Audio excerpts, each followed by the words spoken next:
ஒரு அழகான மாலை நேரம். வானம் முழுக்க ஆரஞ்சு நிறத்தில் மின்னிக் கொண்டிருந்தது. அப்போது சூரியன் மெதுவாக மறையத் தொடங்கினான். சூரியன் பெருமையாகச் சொன்னான், நான் உலகத்திற்கு ஒளியும் சக்தியும் கொடுக்கிறேன். என்னால்தான் மரங்களும் மனிதர்களும் வாழ்கிறார்கள். அந்த நேரத்தில் மேகங்களின் பின்னாலிருந்து சந்திரன் மெதுவாகத் தோன்றினான்.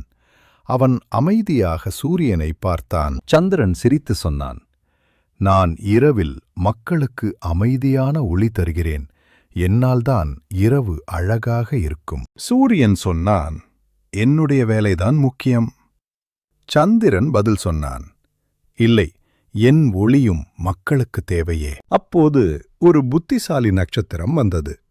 அது இருவரிடமும் சொன்னது, உங்களிருவரின் வேலையும் ஈக்குவலி முக்கியம். அதைக் கேட்ட சூரியனும் சந்திரனும் தங்களின் தவறை புரிந்து கொண்டார்கள். அதன் பிறகு அவர்கள் முடிவு செய்தார்கள், சூரியன் பகலில் வரும், சந்திரன் இரவில் வரும். அதனால்தான் இன்று வரை பகலும் இரவும் அழகாக மாறிக்கொண்டே இருக்கிறது.